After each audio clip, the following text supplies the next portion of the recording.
역사가 반복된다 이런 말이 있습니다. 역사가 반복된다.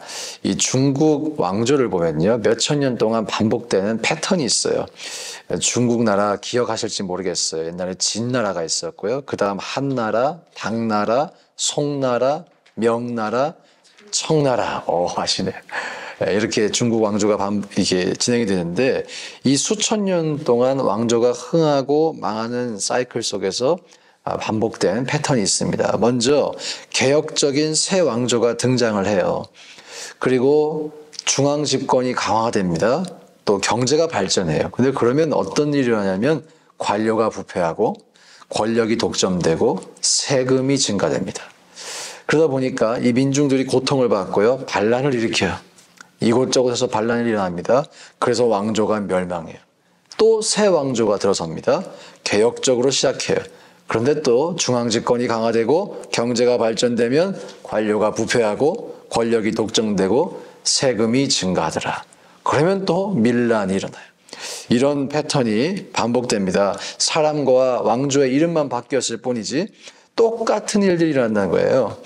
자, 오늘 본문에서 나타나는 이스라엘의 불평과 원망, 어디서 많이 보던 사건이죠?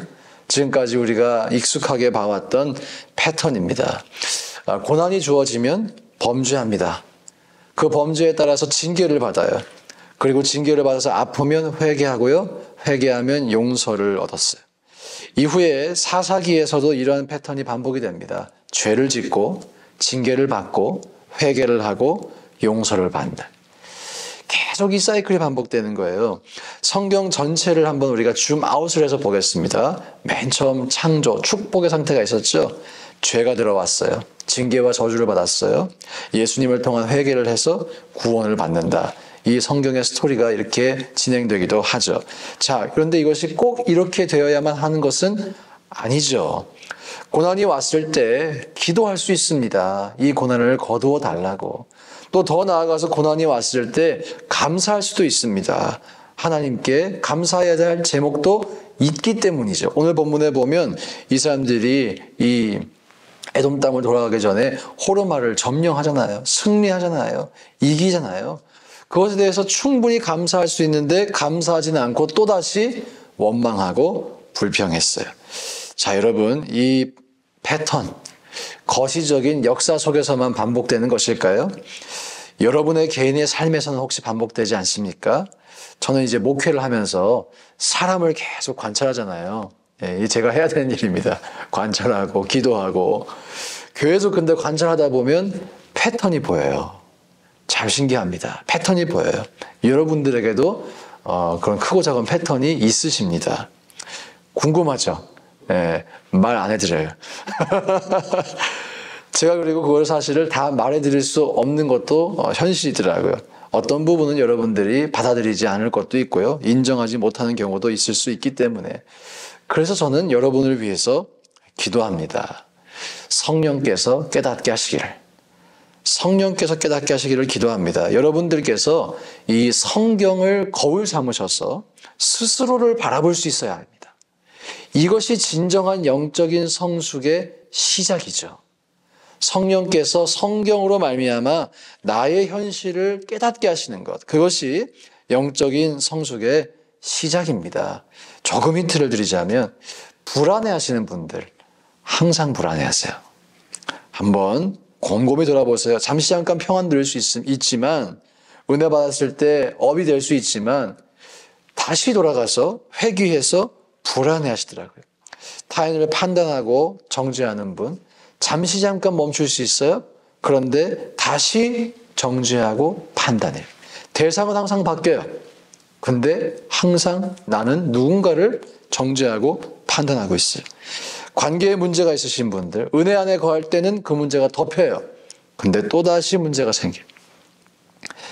왜 이런 패턴이 나타날까? 왜? 우리 질문을 해봐야 됩니다. 왜 나타날까? 저 사람 탓이야. 환경 탓이야. 상황 탓이야. 라고 생각한다면 그렇게 생각하는 당신 탓이. 꼭 기억하셔야 돼요, 여러분. 나 자신을 돌아보셔야 합니다. 내가 가진 패턴이 있어요. 저도 있어요, 저도. 우리 그것을 인지하셔야 돼요. 왜 그러한가? 우리가 말씀 앞에서 성령 안에서 기도하며 나 자신에게서 해답을 찾으셔야 합니다. 중국의 역사도 소개했지만 독일의 역사도 보면요, 악순환의 반복이 될 뻔했어요. 1차 대전에 패배하고 이 보복적인 조건의 평화조약을 맺었어요. 평화조약이지만 사실은 패전국에 불리한 조약이죠. 그러다 보니까 극심한 경제난이 왔습니다. 그러다 보니까 또 이 사람들이 구국 포퓰리즘에 이제 현혹이 됐죠. 그러다 보니 또 히틀러와 같은 전체주의와 전쟁이 나타났죠. 자, 독일이 이러한 고리를 끊어냈어요. 어떻게 끊어냈냐? 첫째, 깊은 자기 반성이 있었어요.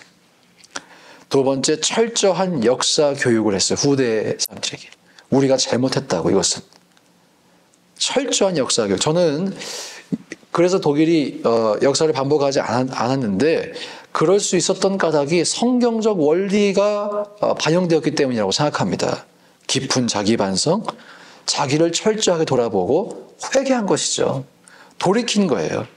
사랑하는 여러분, 오늘날 저와 여러분이 어떤 영적인 패턴, 악순환의 고리를 끊어내기 원하신다면, 정말로 변화된 인생을 살아가기 원하신다면 우리 자신을 철저하게 돌아보고 회개해야 할 줄로 믿습니다.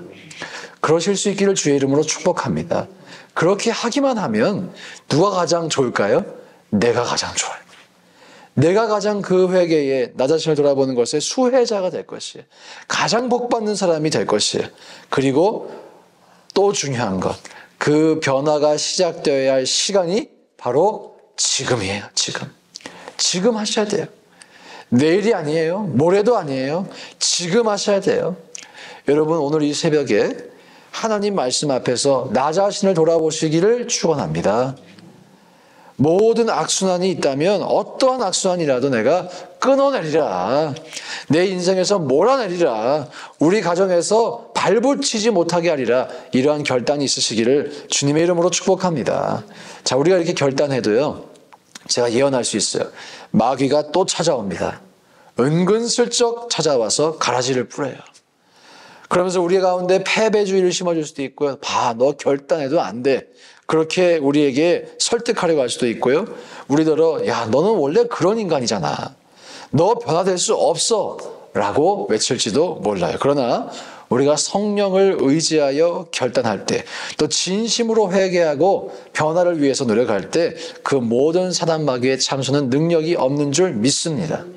여러분, 다 떠나갈 거예요. 듣지 마세요. 다 거짓의 영입니다. 우리가 반드시 우리의 삶 속에 있는 어떤 가라지가 있다면, 영적인 악순환이 있다면 우리 깨끗하게 끊을 수 있기를 주의 이름으로 축원드립니다. 저는 때때로 이 사단 마귀가 바퀴벌레 같이 느껴져요. 바퀴벌레. 여러분, 바퀴벌레 좋아하시는 분 계세요? 아무도 안 계시잖아요. 꼭 바퀴벌레는 어둠 속에서 활동하더라고요. 불 켜면 도망가고. 그렇죠? 없는 척 하면서 있어요, 그 자리에. 근데 또 잡으면 잡힙니다, 여러분. 우리가 이 바퀴벌레 잡듯이, 어이구, 싫어. 마귀 가라지도 싫고, 마귀의 이 죄를 유혹하는 것도 싫고, 우리가 확실하게 결단하고 깨끗한 또 거룩한 삶을 사시기를 주의 이름으로 축복합니다. 함께 시간 기도하실 때